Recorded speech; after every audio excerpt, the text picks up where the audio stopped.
Before you do anything, make sure you subscribe to the channel. If you rockin' with Young Dolph, let me know where y'all from and who you a fan of. Let's go. Welcome back to the channel, man. So Charleston White tried to warn all the rappers and everything, and they mad at him because he surpassed them while they still dealing with all the BS that they got themselves into. Yo, he warned Yo Gotti. He warned them about the Rico. He tried to tell CMG to fall back. He tried to tell Moneybagg Yo to split out of CMG. And you see exactly what happened, man. Charleston White and 1090 Jake, they was exposing all the rappers. That's why all the rappers was mad and salty at them. Once they started taking down everybody and they swept Atlanta, they swept Memphis, they swept all these hoods where YSL, CMG, YFN, all that was at, everybody been too scared to come outside now. You see that the whole crime went down. Nobody catching cases no more due to the fact that they know that people are going to snitch. Nowadays, especially with Gunna, any one of them rappers that's in a group or got a lot of people that's on their team or whatever like that, they have to worry about the people that know the most snitching, man. And at the end of the day, that's what's going to get a lot of them set up with the Rico. You got to understand, when they looked into the whole case between CMG, Moneybagg Yo, and all of them, Straight Drop's brother, he ended up telling at the end what everybody did, and this is why they came after all those dudes like Yo Gotti's brother and Govan Hernandez and all of them, because they tied to the whole thing of them being the guys who actually go out into the streets and do the enforcing, man. They the muscle guys, they the muscle man. So at this point, Charleston White called it out. He told all of them that this was going to be the end of it, that everybody, all the rappers was going to have to basically change their ways. They was all capping.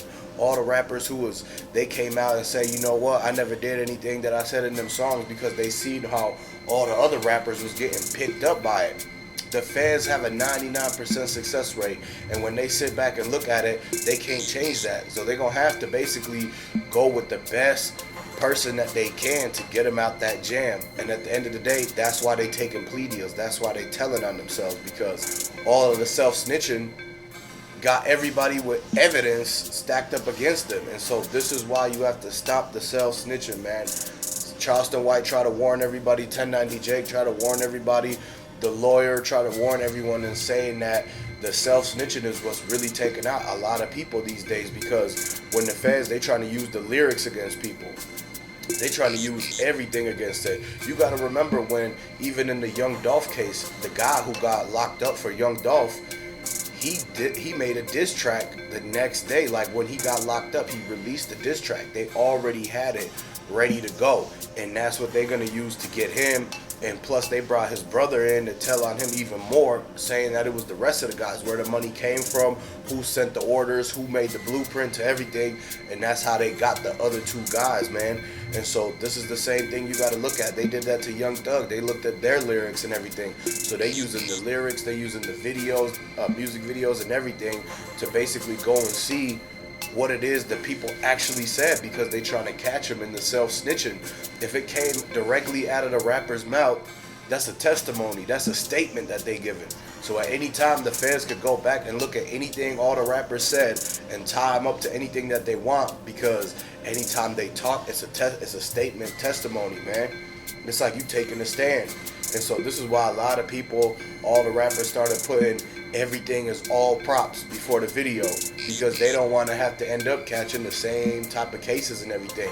They don't want Charleston White on their tail telling them what to do and everything. They don't want to be in the 1090 Jake video having their paperwork exposed. And this is exactly what happened to Finesse 2 Times.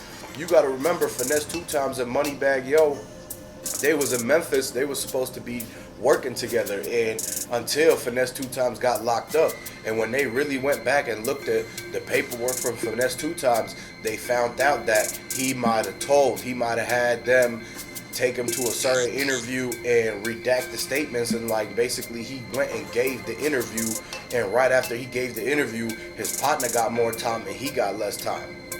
So everybody's looking at it like, wow, man, I can't believe he went and did that, because a lot of these rappers, they always brag about they stay true to the code, the street code, they never turn their back, this, and that. There's always this idea of how they move, that they trying to convince everybody that they don't snitch. If they don't see nothing, they don't say nothing. But then at the same time, they in the interview room with the box of the Popeye's chicken with Italian beef and Pepsi, telling the whole story, writing down in verbal, written, and everything, just to get themselves a little bit less time, man, and put a whole nother man in for a long time.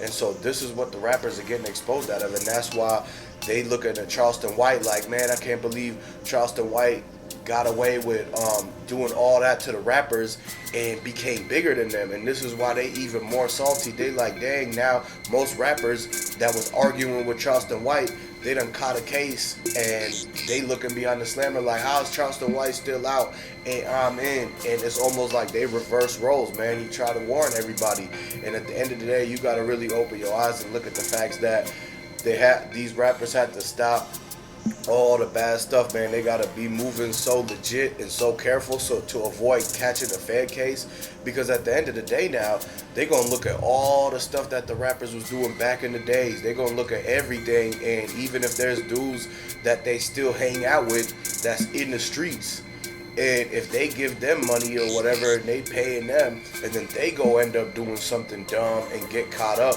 then that could still come back on these new rappers, because they got a paper trail from that person. They like, okay, well, who does that? If a person goes and does something in the streets and then he gets picked up and he goes and says that he works for this rapper, then they gonna go to that rapper and be like, okay, they gonna think that guy's involved. So they start looking at him like, did you pay him to go do this? Is that why you paying him? Or this is your manager? Or who is this person? And that's why a lot of the people from CMG, including Govan, like he's one of the executives of CMG. So when they went and picked him up, they seen that he worked for Yo Gotti and CMG, and that's when they really started looking into that group.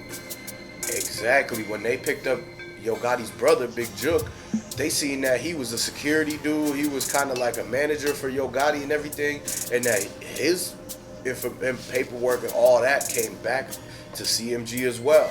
Then that's when they started reviewing the whole thing, like, okay, CMG, we already know that they got a problem with Dolph and everything, so is this what it is? Then they started looking closely into it and trying to figure out, why is all these people connected back to CMG and Yo Gotti? And this is the reason why they really went and got the people that's closest to CMG and Yo Gotti, so that they could end up telling on the people from the inside, like how they got Justin Johnson brother, and the fact that they got a lot of people who was in CMG to really get the plea deals. That's how Govan got out. He took the $90K plea deal to be able to get out. So what exactly did he tell to get out of that situation? They setting a lot of rappers up these days, man. And so this is why being a rapper is one of the most dangerous jobs, because if something don't happen and like issues and problems don't happen in the streets and just in life in general, then it's gonna be the people that you got to do all this dirty work. They gonna come back and tell on you, because they don't want to do 200 years. They don't want to go down for nothing. The loyalty is so thin, blood thicker than water. All the stuff gets thrown out the window, and they only gonna fend for themselves, because they know at the end of the day, the rapper's not gonna take care of the people that was doing the dirty work for them if they behind bars and everything for years and years. Like, who's gonna take care of their kid? Who's gonna pay the bills, the baby mamas, and all of that?